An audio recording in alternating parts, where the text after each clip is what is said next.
बिस्मिल्लाहिर्रहमानिर्रहीम, अस्सलामुअलैकुम। लाखों करोड़ों दुरूदो सलाम मोहम्मद मुस्तफ़ा सल्लल्लाहु अलैहि वसल्लम और आले मोहम्मद पर। मैं हूँ उमर दराज गोंदल और आप मेरा फेसबुक और यूट्यूब चैनल देख रहे हैं। इस वक्त नून लीग को समझ ये नहीं आ रही कि कप्तान जीत गया है और जीतने के बाद कप्तान पहले से ज़्यादा ख़तरनाक भी हो गया है और इस वक्त आगे गड़ा है, पीछे खाई है। अब आप कहेंगे ये किस तरह से कि अगर आप इन ज़िमनी इलेक्शंस के बाद आम इंतखाबात में जाते हैं तो आपका सफाया हो जाएगा और खान 2/3 मेजॉरिटी के साथ कौमी असम्बली में वापस आएगा, पंजाब में भी वापस आएगा, खैबर पख्तूनख्वा में भी और शायद सिंध के अंदर भी हुकूमत बन जाए और बलूचिस्तान में भी। तो इमरान खान मजबूत तरीन रहनुमा के तौर पर पाकिस्तान के सामने आए। दूसरी सूरत यह हो सकती है जो इन्होंने आज मुतफिका फैसला किया, जी हम आईनी मुद्दत पूरी करेंगे, ये लड़ाई की तरफ चले जाते हैं और असेंबली अपनी मुद्दत पूरी करती है। इस दौरान खान साहब पूरा साल कैंपेन करेंगे, कभी लॉन्ग मार्च होगा, कभी जलसे होंगे और इनकी नाक में दम करके रखेंगे और इस तरह से यहां पे भी इनके लिए कोई रिलीफ नहीं है। अच्छा, अब इलेक्शन हार गए हैं और इलेक्शन हारने के बाद ये तो मान लिया कि आप हार गए हैं, लेकिन वजूहात के बारे में डंडी मार रहे हैं। अब इन्होंने लॉजिक या लेके आए हैं जो मैं बता देता हूं। इन्होंने ये फरमाया पहले नंबर के ऊपर कि जनाब देखें, जो लोटे हैं उनको टिकट दिया और उसकी बुनियाद के ऊपर हुआ ये कि लोगों ने वोट नहीं दिया और हमारे कारकुनान ने उस तरह से उनको सपोर्ट नहीं किया। ये झूठ बोल रहे हैं। मैं आपको मिसाल देना चाहता हूं।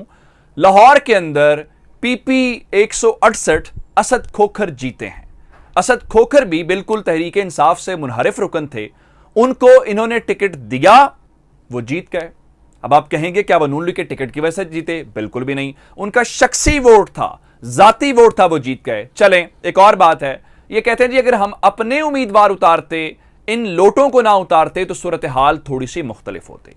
इसके लिए पीपी 158 की मिसाल आपको देना चाहता हूं।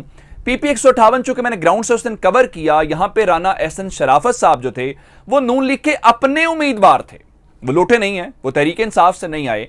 तो राना एहसन शराफत कैसे हार गए? तो ये इन दोनों का मवाजना करके आपको झूठ पता चल जाएगा। फिर आज ख्वाजा साद रफीक ने बड़ी धुआंधार किस्म की प्रेस कॉन्फ्रेंस की और कहा कि हम तो खुश इस बात के ऊपर हैं कि हम तहरीक इंसाफ की नशिस्तें हार गए। ये झूठ बोल रहे हैं। 2018 के इलेक्शन के अंदर मैंने आपको पहले भी बताया था कि तहरीक इंसाफ सिर्फ 20 में से 10 सीटें जीती थी और 10 आजाद उम्मीदवार जीते थे।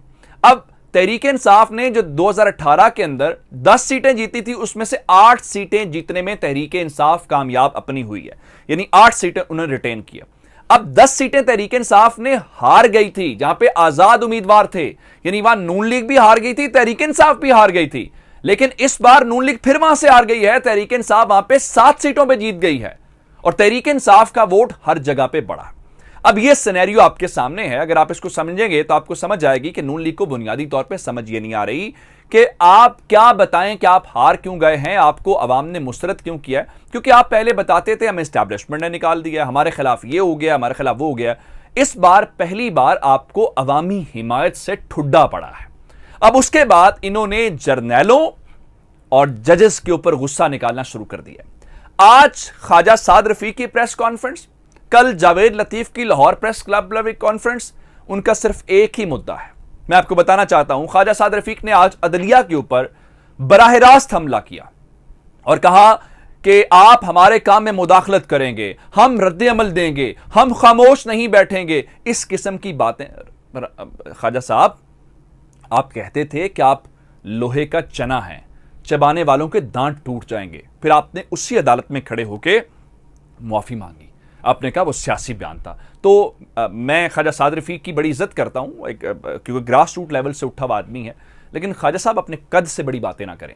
दूसरे नंबर के ऊपर चल के उन्होंने आज दबे लफ्जों के अंदर मुल्क की इस्टेब्लिशमेंट और मुल्क के जर्नैलों के ऊपर भी हमले किए हैं। अब आप कहेंगे वो कैसे? आप उनकी प्रेस कॉन्फ्रेंस निकाल लें, उसमें वो फरमा रहे हैं कि हम ये पूछना चाहते हैं और हम ये जानना चाहते हैं कि इमरान खान आखिर कब तक लाडले रहेंगे।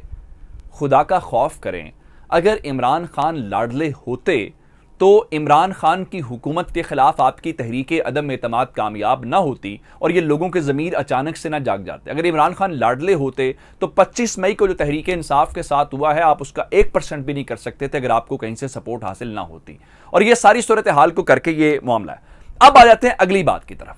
अगली बात यह है कि पंजाब की वजारत आला के लिए लाहौर के अंदर अवारी एक्सप्रेस गुलबर्ग के अंदर ये तहरीक इंसाफ ने बुक कर लिया है और लाहौर एयरपोर्ट के करीब जो होटल है वहां पे नून लीग ने अपने अरकान को कहा है कि आप फौरी तौर पे पहुंचे। चूंकि आज इजलास इनका हुआ और उसके बाद जरदारी साहब फौरन उड़ान भरी और चले गए चौधरी शुजात के घर में। वहां तारिक बशीर चीमा मौजूद थे और काफिले के बाकी भी थे। अब जारी बात है इस चौधरी बरादरान के घर का कैंडिडेट है चौधरी परवेज इलाही। इनका ख्याल यह है कि काफ लीग के जो MPs हैं उसमें से कुछ लोग जो हैं वो वोट दे दें हमजा शहबाज शरीफ को और चौधरी परवेज इलाही का वोट कम हो जाए। और फिर लोग कह रहे हैं कि इस वक्त एक जाली किस्म की साजिश तैयार की जा रही है जिसमें एक खत होगा पार्टी सरबराह की तरफ से और तारिक बशीर चीमा जो हैं और वो दोस्त मजारी जो हैं डिप्टी स्पीकर चूंकि इलेक्शन उन्होंने करवाना है तो उनके सामने कहा जाएगा जी काफ लीग के सरबराह ने कहा है कि आपने हमजा शहबाज शरीफ को वोट देना है तो अगर आप चौधरी परवेज इलाही को वोट देंगे तो वो काउंट नहीं कर सकते। मैं आपको पहली बात बता देता हूं कि ऐसा हो नहीं सकता। कैसे? काफ लीग के पार्लिमानी लीडर जो हैं पंजाब असेंबली के अंदर वो चौधरी परवेज इलाही हैं और पार्टी हेड की इंस्ट्रक्शंस के ऊपर फॉलो नहीं करना होता। कवानीन के तहत आपको पार्लिमानी लीडर के इंस्ट्रक्शंस के ऊपर कायल करना होता है और बात माननी होती है। अगर आपने उस दिन चौधरी परवेज इलाही की डायरेक्शन से हट के वोट डाला तो आपका वोट काउंट ही नहीं होगा और अगर आपने वोट काउंट किया डाला तो आप डिस्क्वालीफाई भी हो जाएंगे। तो ये खेल भी खत्म हो गया। लेकिन मैं आपको इससे अंदर की बात बताना चाहता हूं। आज चौधरी शुजात ने अपने घर के अंदर जरदारी जो वहां गए घंटा डेढ़ मुलाकात होती रही बाद में वो विक्ट्री का निशान बनाकर निकले उनका हाथ झटक दिया। आप कहेंगे कैसे? खबर यह है कि सालिक हुसैन ने और तारिक बशीर चीमा ने जोर डाला कि वो हमजा शहबाज शरीफ की हिमायत करें। चौधरी शुजात ने पहले भी जब इलेक्शन जिस दिन बाइकआउट किया था इन्होंने उस दिन भी कहा था कि काफ लीग के MPs चौधरी परवेज इलाही को वोट देंगे।